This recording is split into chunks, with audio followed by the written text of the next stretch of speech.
کہ خواتین تراویح سے پہلے کتنی رکعت پڑھیں اور بعد میں کتنی رکعت پڑھیں۔ ایک اور سوال پوچھا گیا ہے کہ کیا کوئی بھی دعا عربی زبان میں ہی پڑھنی چاہیے۔ ایک اور سوال آیا ہے کہ تراویح میں کون سی صورتیں پڑھ سکتے ہیں۔ ایک اور سوال پوچھا گیا کہ افطاری کے وقت جو دعا کی جاتی ہے کیا وہ دعا پہلے پڑھنی چاہیے یا افطاری کرنے کے بعد۔ السلام علیکم ورحمۃ اللہ وبرکاتہ۔ یہ کسی نے سوال پوچھا ہے کہ خواتین تراویح سے پہلے کتنی رکعت پڑھیں اور بعد میں کتنی رکعت پڑھیں، اس کے بارے میں بتا دیں۔ تو دیکھیں، نماز تراویح سے پہلے عشاء کی نماز جو ہے وہ کتنی پڑھنی ہے اور نماز تراویح کے بعد عشاء کی کتنی رکعتیں جو ہیں وہ پڑھنی ہیں، یہ سوال پوچھا گیا ہے۔ تو توجہ سے سماعت کر لیں کہ جب عشاء کا ٹائم شروع ہو جائے، جب آپ نماز ادا کرنے کے لیے مصلی پر آئیں تو پہلے 4 سنت غیر مؤکدہ جو ہیں وہ ادا کرنی ہے، اس کے بعد پھر 4 فرض ادا کرنے ہیں۔ اب یہ 8 رکعتیں ہو گئی۔ 4 فرضوں کے بعد پھر 2 سنت ادا کرنی ہے، 12 ہو گئی۔ 2 سنتوں کے بعد پھر 2 نفل ادا کرنے ہیں، یہ 14 رکعتیں ہو گئی۔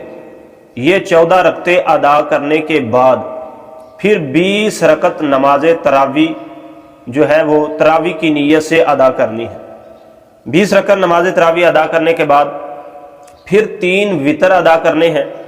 3 وتر ادا کرنے کے بعد پھر 2 نفل ادا کرنے ہیں۔ اس طرح 14 رکعتیں تراویح سے پہلے اور 5 رکعتیں نماز تراویح کے بعد عشاء کی ہوں گی۔ تو یہ طریقہ ہے عشاء کی نماز کا تراویح سے پہلے اور بعد میں۔ اس کے ساتھ ہی ایک اور سوال پوچھا گیا ہے کہ کیا کوئی بھی دعا عربی زبان میں ہی پڑھنی چاہیے۔ تو دیکھیں، اپنی زبان میں بھی دعا کے الفاظ جو ہیں وہ کہے جا سکتے ہیں، مثلا نیت کرنا یہ اپنی زبان میں کہا جا سکتا ہے۔ اسی طرح دعا کرنا، جیسے ہم نماز کے بعد دعا کرتے ہیں، یہ اپنی زبان میں بھی الفاظ ادا کیے جا سکتے ہیں۔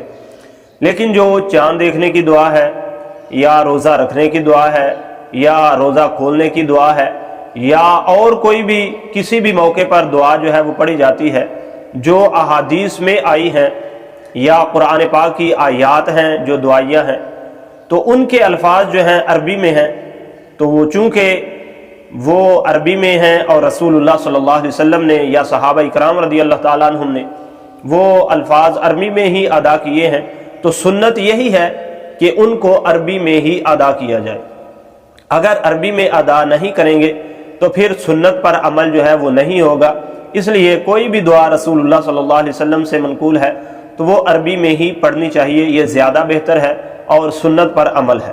ایک اور سوال آیا ہے کہ تراویح میں کون سی صورتیں پڑھ سکتے ہیں۔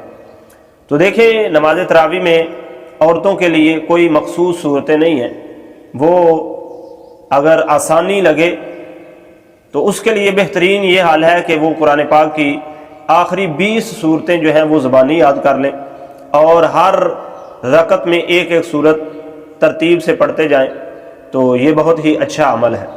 یا آخری 10 صورتیں یاد کر لیں تو وہ 10 پہلی رکعتوں میں روٹین سے ترتیب وائز اور اس کے بعد پھر 10 رکعتوں میں ترتیب وائز آخری 10 صورتیں جو ہیں وہ پڑھ لیں۔ اس طرح 2 مرتبہ آخری 10 صورتیں جو ہیں وہ 20 رکعتوں میں ہو جائیں گی، تو یہ بھی ٹھیک ہے۔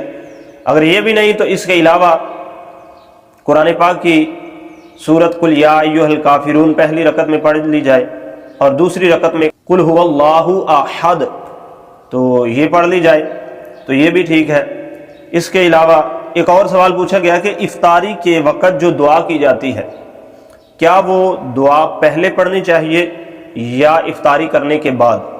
تو دیکھیں، افطاری جب ٹائم ہو جائے تو پہلے ہم افطاری کریں گے، اس کے بعد یہ دعا پڑھیں گے جو افطاری کی دعا ہے، یعنی اللہم انی لک صمت وبک آمنت وعلیک توکلت وعلی رزقک افطرت۔ اور اگر اس کی ٹرانسلیشن پر غور کیا جائے تو اس میں بھی یہی آتا ہے، آخر میں جو الفاظ ہیں ان کا ترجمہ یہی ہے کہ میں نے تیرے دیے ہوئے رزق سے افطار کیا۔ تو لہٰذا روزے کی افطاری جو ہے وہ دعا بعد میں پڑھنی چاہیے اور افطاری پہلے کرنی چاہیے۔ اسی طرح ایک اور سوال آیا ہے کیا تکلیف کی صورت میں سجدے کے بعد کھڑے ہونے کے لیے زمین پر ہاتھ رکھ سکتے ہیں یا نہیں؟ تو دیکھیں، جب سجدے کے بعد دوسری رکعت کے لیے کھڑا ہونا ہوتا ہے تو اس کا طریقہ یہ ہے کہ گھٹنوں پر ہاتھ رکھ کر پھر کھڑے ہوا جائے۔ لیکن اگر کسی کو کوئی مسئلہ ہے، کوئی تکلیف ہے، گھٹنے درد ہوتے ہیں یا اتنا کمزور ہے کہ اس طرح اٹھنا اس کے لیے مشکل ہے، تو پھر اس کے لیے اجازت ہے کہ وہ زمین پر ہاتھ رکھ کر آسانی کے ساتھ جس طرح اس کو مناسب ہے وہ کھڑا ہو سکتا ہے۔ لیکن اگر بندہ تندرست ہے، صحیح ہے، کوئی بیماری نہیں ہے، کوئی تکلیف نہیں ہے، کوئی پریشانی نہیں ہے، تو پھر اس پر یہ لازم ہے کہ وہ گھٹنوں پر ہاتھ رکھ کر ہی کھڑا ہو۔ یہی نماز کا جو ہے وہ طریقہ ہے۔ تو اللہ تعالیٰ عز و جل سے دعا ہے اللہ اپنے حبیب کا صدقہ ہمیں عمل کی توفیق عطا فرمائے۔ ویڈیو اچھی لگے تو لوگوں کے ساتھ، دوستوں کے ساتھ شیئر کیجئے، چینل پر نئے ہیں تو سبسکرائب کر دیجئے، اور ہمیں اپنی خاص دعاؤں میں یاد رکھیے۔ اللہ تعالیٰ رمضان کی برکتیں عطا فرمائے، آمین۔